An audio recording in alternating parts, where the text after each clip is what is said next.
Hello guys, welcome back to my YouTube channel. दोस्तों, आज हम लोग फिजिक्स का चैप्टर जो देखेंगे वो है वेव। तो चलिए फटाफट हम लोग स्टार्ट करते हैं। A wave is a disturbance which propagates energy from one place to the other without the transport of matter, that is called wave. Wave मतलब एक तरह का डिस्टर्बेंस है जो प्रोपगेट करता है एनर्जी एक प्लेस से other without the transport of matter. Waves जो होता है ब्रॉडली टू टाइप्स के होते हैं। पहला होता है मैकेनिकल वेव्स और दूसरा होता है नॉन मैकेनिकल वेव्स। ठीक, मैकेनिकल वेव्स क्या है? The waves which require material medium like solid, liquid और gas for their propagation are called mechanical waves और elastic waves. Mechanical waves are of two types. पहला है लॉन्गिट्यूडनल और दूसरा है transverse wave. If the particle of the medium vibrate in the direction of propagation of wave, मतलब कि उसी direction में प्रोपगेट करेगा जिस डायरेक्शन में आपका वेव्स है, तो उस तरह के प्रोपगेशन को लॉन्गिट्यूडनल वेव हम कहते हैं। वेव्स ऑन स्प्रिंग्स और sound waves in air are examples of longitudinal wave. मतलब कि स्प्रिंग्स में जो मतलब वेव्स जो प्रोड्यूस होता है और साउंड वेव्स दोनों एक तरह का लॉन्गिट्यूडनल वेव्स हैं। अब उसके बाद देखते हैं हम लोग transverse wave. If the particle of the medium vibrate perpendicular to the direction propagation of wave, मतलब कि इसमें क्या हो रहा है, परपेंडिकुलर होता है और इसमें उसी डायरेक्शन में होता है, तो जब परपेंडिकुलर होगा तो उसको ट्रांसवर्स वेव कहते हैं। नेक्स्ट है waves on strings under tension, मतलब कि स्ट्रिंग्स है, अगर उसके ऊपर टेंशन लगा हुआ तो एक तरह का ट्रांसवर्स वेव हुआ। Waves on the surface of water, मतलब पानी के ऊपर जो वेव्स बनता है उसको भी ट्रांसवर्स वेव कहते हैं। Waves produced by a moving motor boat on the surface of water is both transverse as well as longitudinal. मतलब बोलेगा कि कौन सा वेव्स है जो कि आपका transverse as well as longitudinal है, तो वो हो जाएगा waves produced by a moving motor boat on the surface of water. Non mechanical waves या electromagnetic waves, the waves which do not require medium for their propagation, that is which can propagate even through the vacuum, are called as non-mechanical waves. Light waves क्या? Light and heat are the examples of non-mechanical waves. In fact, all the electromagnetic waves are non-mechanical. Non-mechanical का मतलब उसको material medium का कोई दरकार नहीं है। All the electromagnetic waves which consist of photon, मतलब कि जितना भी आपका all the electromagnetic waves consist of photon, मतलब जितना भी इलेक्ट्रोमैग्नेटिक वेव्स है सबके पास फोटोन होता है। The wavelength range of electromagnetic waves is of the order of 10⁻⁻15 metre to 10⁴ metre. अब हम लोग देख लेते हैं प्रॉपर्टीज ऑफ इलेक्ट्रोमैग्नेटिक वेव्स। पहला तो है कि वो न्यूट्रल है, कोई चार्ज नहीं है। दूसरा, they propagate as transverse wave. तीसरा, they propagate with the velocity of light. तो वेलोसिटी ऑफ लाइट कितना होता है? 3 × 10⁻⁻8 मीटर पर सेकेंड। चौथा है they contain energy and momentum, उसके पास ऊर्जा भी होता है और मोमेंटम भी होता है। Their concept was first introduced by Maxwell, मतलब इस कॉन्सेप्ट को सबसे पहले किसने बताया था? तो मैक्सवेल ने। अब कुछ हम लोग कुछ वेव्स को देख लेते हैं जो कि इलेक्ट्रोमैग्नेटिक नहीं है। पहला है cathode rays, canal rays, alpha rays, beta rays, sound waves and ultrasonic waves. अब हम लोग कुछ इम्पॉर्टेंट इलेक्ट्रोमैग्नेटिक वेव्स के बारे में देख लेते हैं। यहाँ पे आपका इलेक्ट्रोमैग्नेटिक वेव्स है, उसका डिस्कवरर है, वेवलेंथ रेंज है और फ्रीक्वेंसी रेंज है।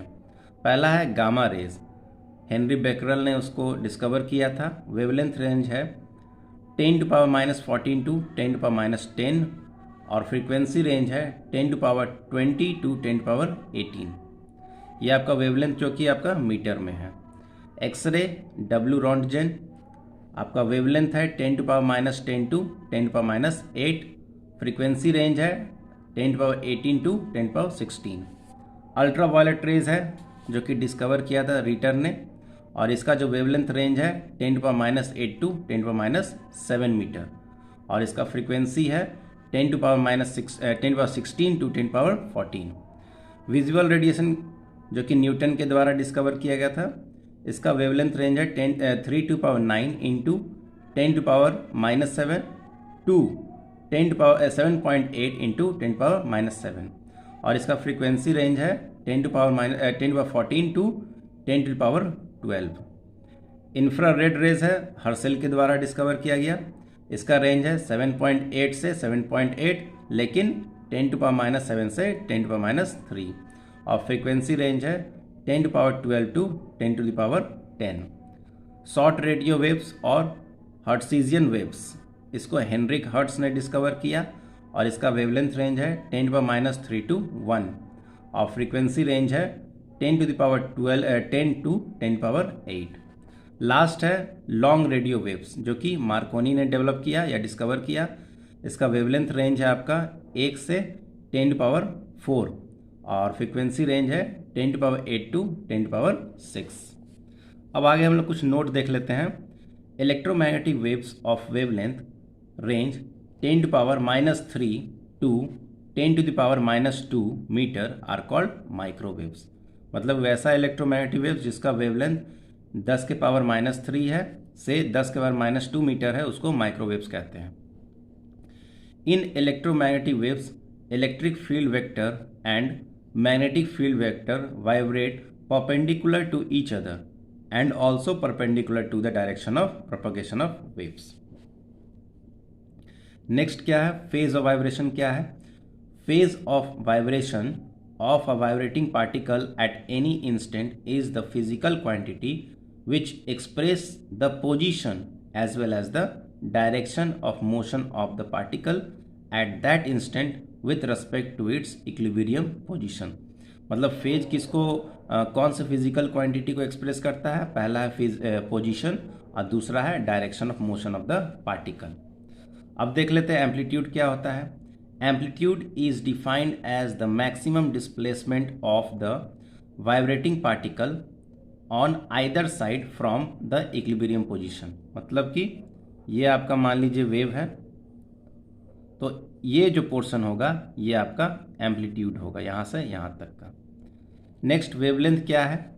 Wavelength is the distance between any two nearest particle of the medium vibrating in the same phase. It is denoted by the Greek lambda, Greek letter lambda. मतलब कि ये आपका मान लीजिए कि आपका ये वेव है, ये वेव है, तो इसके और इसके बीच का डिस्टेंस जो है उसी को वेवलेंथ कहते हैं। इन ट्रांसवर्स वेव, अब अगर हम ट्रांसवर्स वेव को देखें तो उसमें जो होता है टू कंसेक्यूटिव क्रेस्ट और ट्रफ के बीच का जो डिस्टेंस होता है उसको वेवलेंथ कहते हैं। और लॉन्गिट्यूडनल वेव में distance between two consecutive compressions और रेयरफैक्शंस। मतलब कि ये क्रेस्ट है, ये दो क्रेस्ट है, ये दोनों के बीच का जो डिस्टेंस होगा ये आपका हो जाएगा वेवलेंथ इन ट्रांसवर्स वेव। और इसी तरह से रेयरफैक्शन और कंप्रेशन और रेयरफैक्शन होता है, तो दो कंप्रेशन के बीच का जो डिस्टेंस होगा उसको वेवलेंथ कहेंगे इन लॉन्गिट्यूडनल वेव्स। अब देख लेते हैं हम लोग relation between wavelength, frequency and velocity. इसका सिंपल फार्मूला होता है v = n लैम्डा। v क्या है? वेलोसिटी है, n क्या है? फ्रीक्वेंसी है, और ये जो है लैम्डा जो है आपका वेवलेंथ है।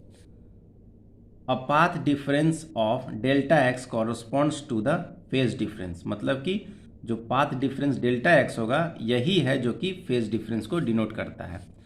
डेल्टा फाई, वेयर एज जो आपका फेज डिफरेंस है उसको डेल्टा फाई बोलते हैं, और डेल्टा फाई का बराबर होता है 2π/λ इंटू डेल्टा एक्स। तो चलिए, अगर लेक्चर अच्छा लगा हो तो प्लीज़ लाइक, सब्सक्राइब और शेयर कर दे, और नेक्स्ट जो आपका लेक्चर आएगा वो साउंड वेव पे आएगा। तो चलिए, थैंक यू वेरी मच।